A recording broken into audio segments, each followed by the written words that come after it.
Everyone. So I'm your host Arvind, and with me today is Rick Witter from Shed 7. Hey Rick, how you doing? Hi, Arvind, you all right, mate? Yep, doing good for a Friday Good. morning. How are you? Well, I'm okay. I've been doing lots of promo for this new record, so I've been very busy talking about our new album, and it's been amazing to see so much love on social media for us. It's been great. Well, it certainly started off as a high note for you guys because you've got number one album for a matter of time. And it's a great album, by the way. I enjoy songs like In Ecstasy and Let's Go is a really cool starter for an album. And you've also got like nice piano instrumentals for songs like Starlings. Yeah, yeah. So we like to try and have a little bit of light and shade on there. It's really important that an album tells a journey. So the song you mentioned, "Let's Go," we always knew when we wrote that it was going to open the album because it's like a statement of intent. It's like, here we are, we're back. And songs like that on the album sound like we're about 18 years old. We've got that kind of joy going on, and you can kind of really hear that coming out of the speakers. Which is great because we are very early 50s now. But then to counteract that with having your slower ballads with a little bit of a heartfelt meaning behind them,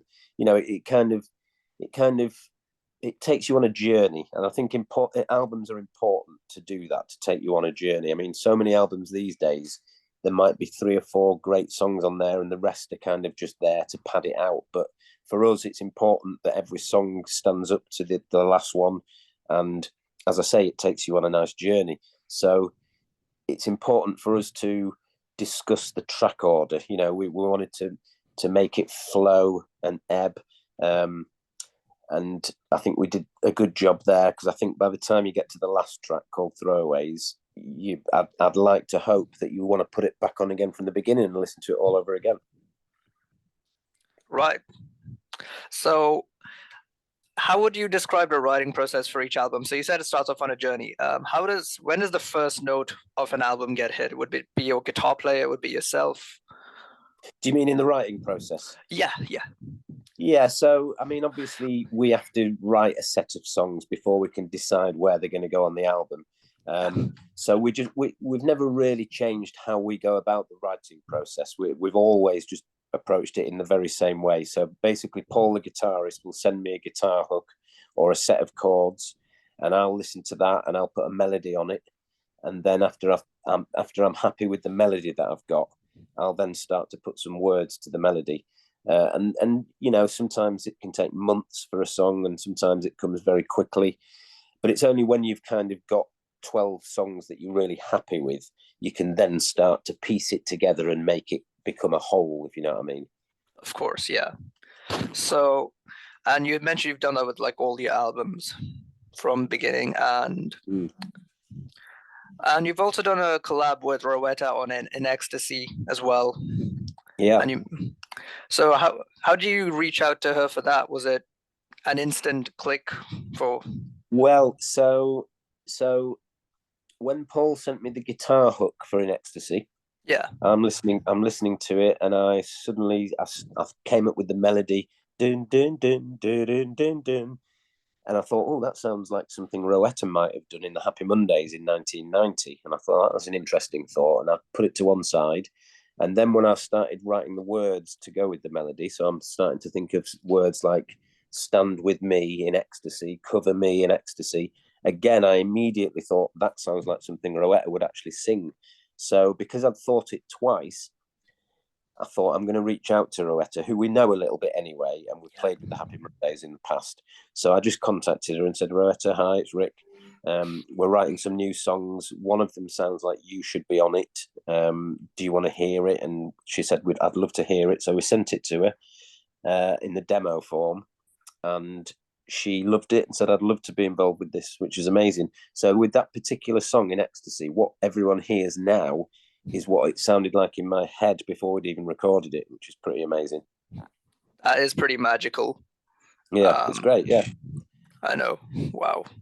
Because it's amazing when something in your mind just comes into reality. That's just always satisfying. Exactly. And sometimes it's very difficult to get what's in your head out how you want it to sound. But with most of the songs on this album, it was really easy, which is very strange and really unusual for a lot of bands.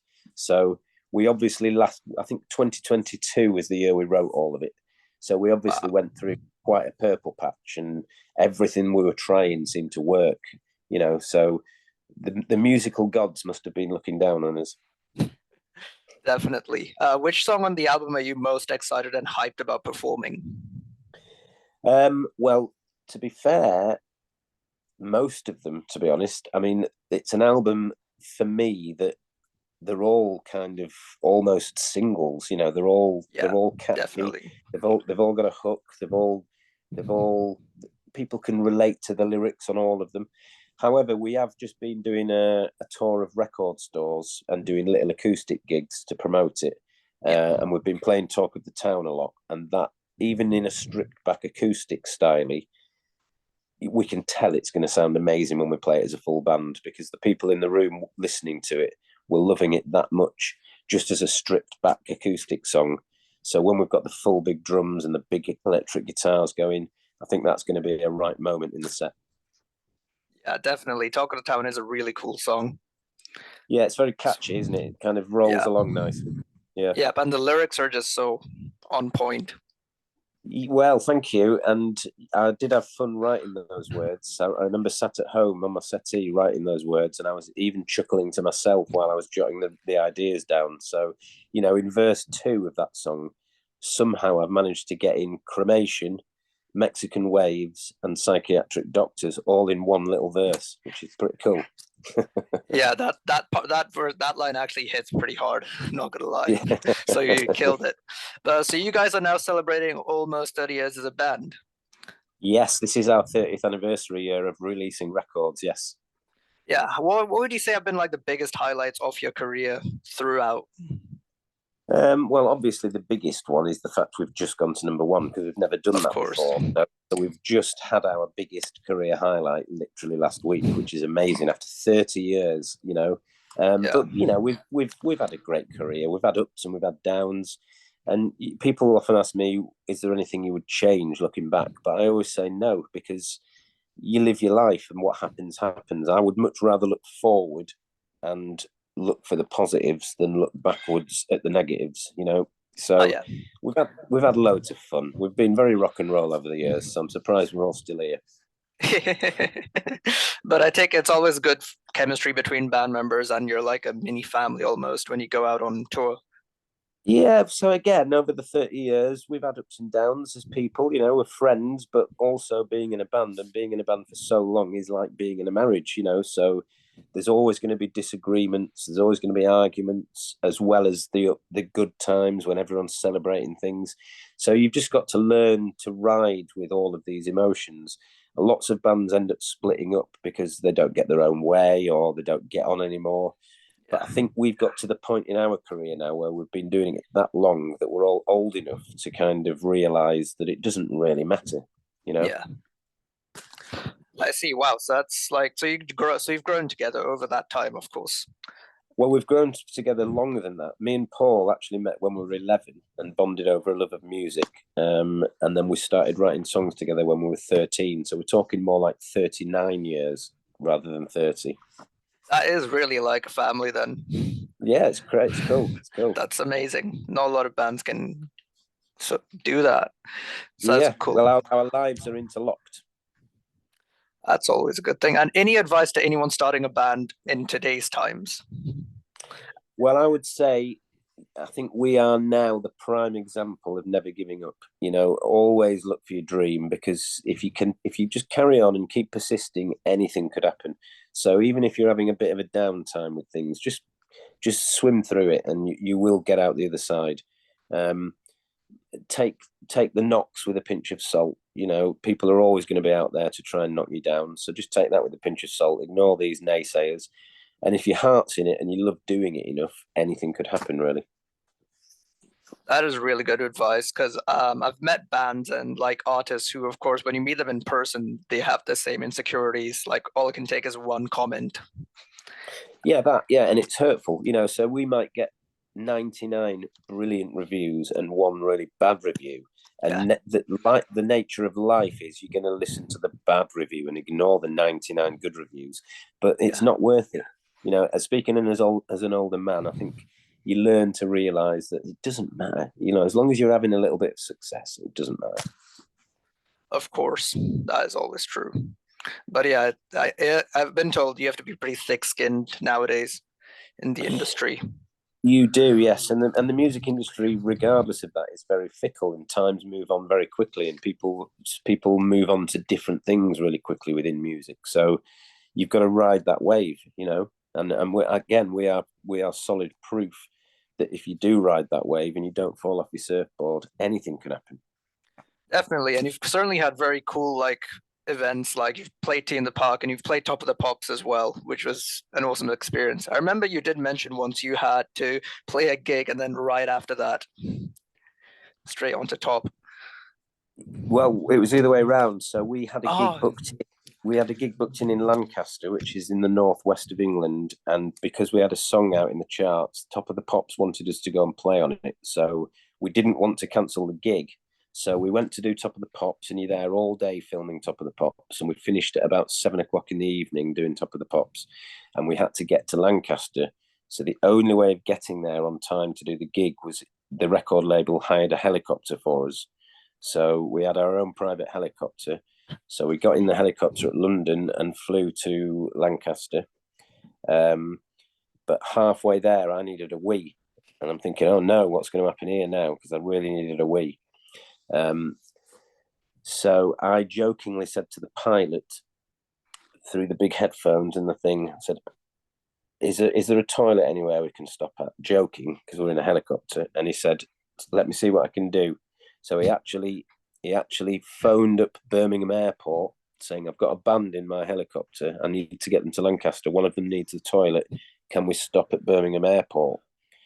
And they said we could. So the helicopter landed next to the runway in Birmingham Airport. I got out, had a wee next to the runway with this massive plane taking off next to me, got back in and carried on. That's quite rock and roll, isn't it?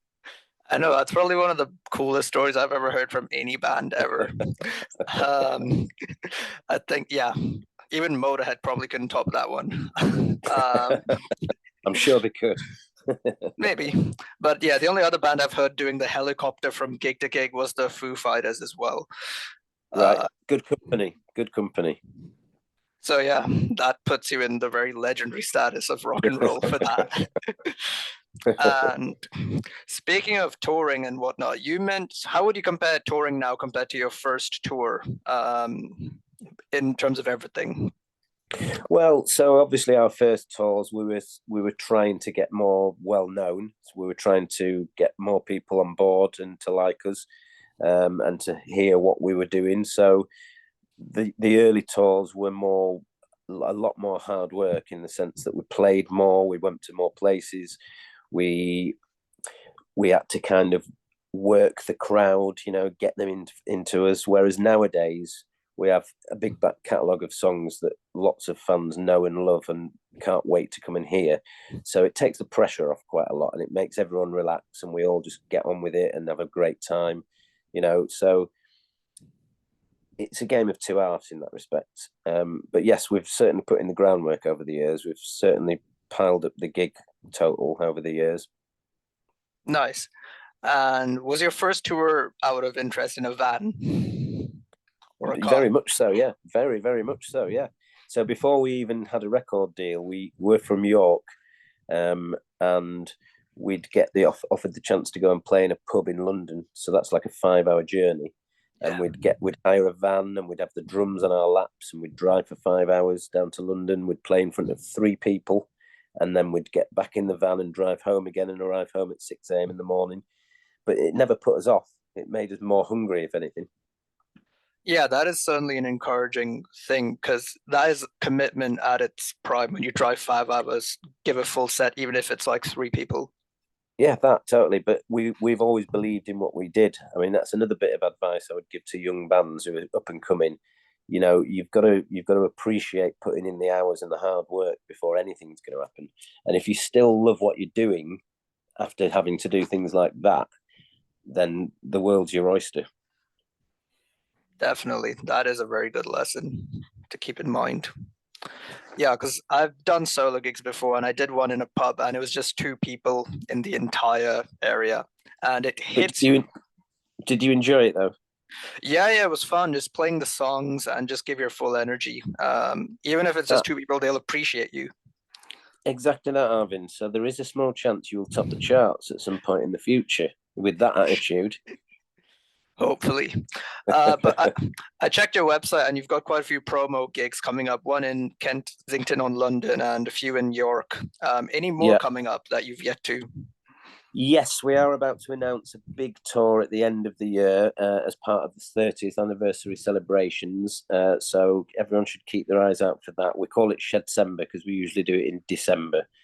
So it's become affectionately known as Shedcember, or even a little bit Shedvember now because we usually start in November. So yeah, so we're about to announce that, and there's lots of other little things we're going to be celebrating through the 30th anniversary year.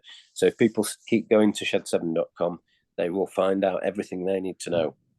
Awesome. And of course, you've got your Instagram socials and Facebook. Yeah, Facebook, Twitter, yeah, all of that. Yeah, we're across the board. Yeah, make sure listeners to subscribe and follow them. And also, what else I was going to ask? So, any chance you're coming up to Aberdeen? Not now because it's snowing.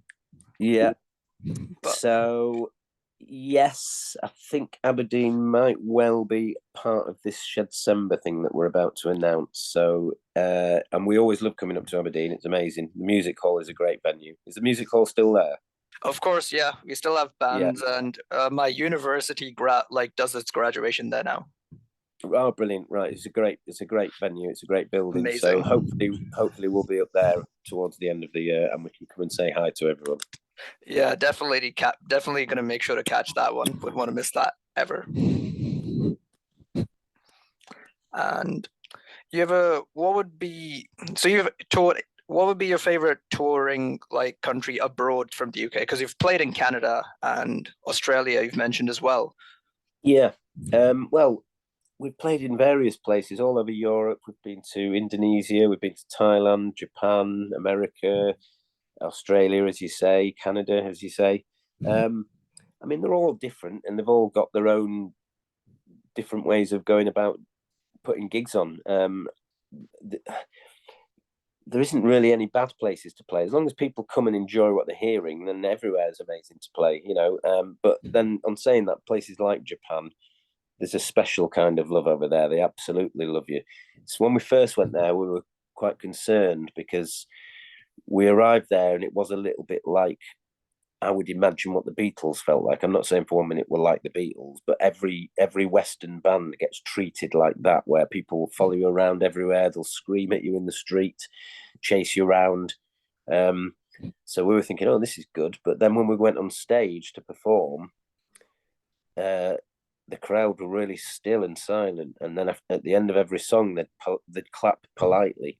But apparently that's just their nature. That's their way. That's their way of showing respect rather than mosh diving and throwing things at you and stuff, you know. So Japan's an amazing place to go and play. I'd like to go back, actually. It's been a long time.